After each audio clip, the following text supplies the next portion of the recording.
Hey, what's up, everybody? This is Abe Heisler, and I want to talk about mindset. Mindset.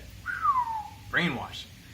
So, I've been part of a spiritual organization for about 2 decades now, and, young hip-hop guy from New York. When I was about 18, I got into meditation and yoga, and everybody thought I was being brainwashed, right?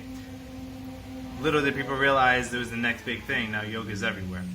But the idea of brainwashing, the idea of changing your ideas or your mind or your, chemical makeup of your belief system, I don't know, whatever you want to call it, whatever you want to say. I want to speak to that for a second. What does it mean to change your mindset? So I'm going to tap into storytelling, right, in order to answer this question. So in storytelling, in screenwriting, because I'm a screenwriter, it's my background, and filmmaker, and so when I'm writing a character and writing a plot, I am looking at a character like an iceberg. So of course in the script you have the actions, the dialogue, different things that the person might be wearing or different other symbols that you might plant. This is the visible part of the iceberg. This is the tip of the iceberg. The rest is subtext, right? Beneath the text, beneath the surface, right? And so obviously the note of every screenplay is a action, all right? Director says lights, camera, well, that's not how it really goes, but a director says action in order for the actors to start acting. It's all about action, taking action, all right? That is the visible part. We can see a character, we can tell a lot about a character just by the action that the character takes. Now, beneath the surface, what we can't see is the decision. All right? Now, you might include a voiceover in the film, whatever. In a novel, you could actually get inside the character's head and start to really understand a little bit more about the decision-making process that goes on. In film, that's not possible. And in life, it's also not that possible, in the sense that what we see out there is just a lot of action happening all the time. Okay? And, somebody can talk and say something, but at the end of the day, actions speak louder than words, right? So, actions. Beneath that, decisions. Okay? Now, what goes into making a decision? And there's all sorts of, psychologists that can say all sorts of stuff, right? But when I'm writing a screenplay, what I like to look at is the layer beneath that is the layer of values, all right? Now, there's all sorts of stuff like, mood and emotion and so on and so forth. But when really deconstructing a character, I'm looking at what is the value system or the belief system, right? What is that character value? So think about it like this. Every film has a crisis point. It's a point in the film where the character needs to make a decision between two goods or two bads, between two things. I can't have it both. My film teacher used to tell me when I was in film school, you want the chocolate eclair and you want the Bavarian cream, but you only have $1, and you can't have both. Which one do you want? It's a crisis, right? Now, most films, the crisis decision is a lot more dramatic. Think of Sophie's Choice, where a mother has to choose between 2 children, right? And between saving the life of 2 kids. So, a crisis is a difficult decision that you have to make. However, it's also an opportunity. And in fact, you look at the word crisis written in Chinese, it's danger with opportunity, okay? So, the crisis is really a question of values. What do I value more? So a lot of characters, for instance, will have a situation where they have to choose, let's just choose 2 examples, between love or love of a family member and respecting the law. So the scenario is police shows up at the door, knocks on the door and says, your brother committed a crime, do you know where he is? Brother's hiding in the bedroom. It's up to the character to decide to protect the brother or to follow the law, right?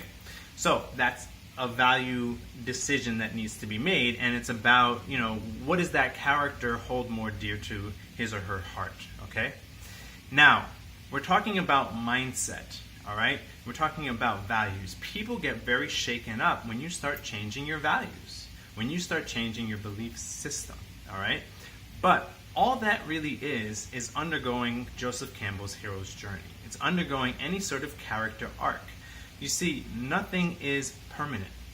We change. People change. Okay?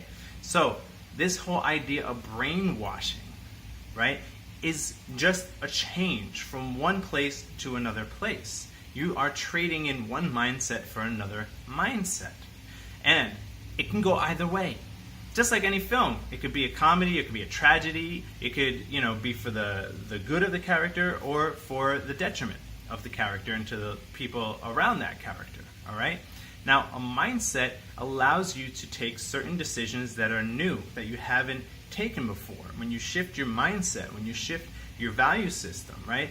You shift something, all of a sudden, now you can take new decisions, you can make new decisions and take new actions, all right? So, the way that this works in a coaching context is that somebody wants to achieve something they haven't been able to achieve before, all right? You could read books, you could try different methods, you could watch YouTube videos, you could listen to people talking like I'm doing to you right now, and you get great ideas, all right? Now this goes into shifting your mindset maybe over time.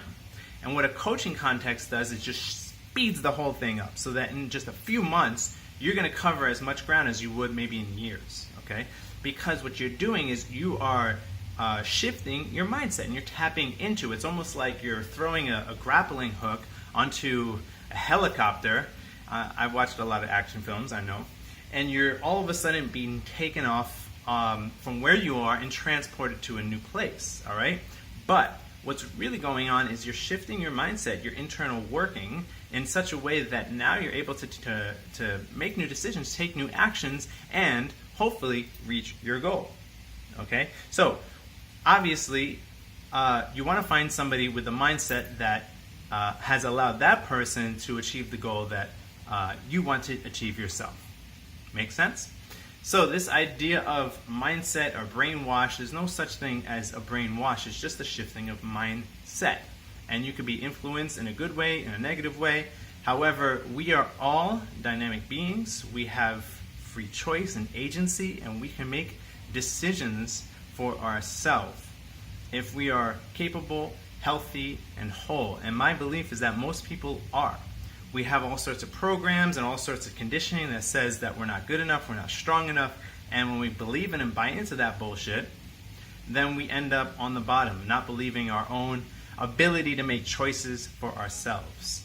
However, I feel that a lot of people, most people, do have that ability. And yes, there are people who are impaired and can't make that ability and need to get the attention, professional attention of a psychologist or a supportive community in order to get to that place. The way I like to look at, say therapy for somebody who has a real psychosis versus coaching is it's almost like a coach is training you to run a marathon. And if you show up to the track meet on crutches, the coach is going to look at you and say, you might want to get yourself to a hospital, or you might want to get yourself somewhere else. This might not be the place for you, okay?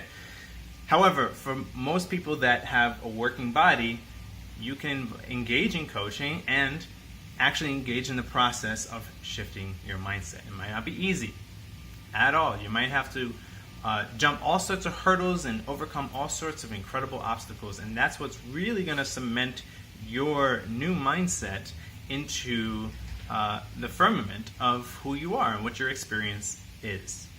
So, in conclusion, mindset is a good thing.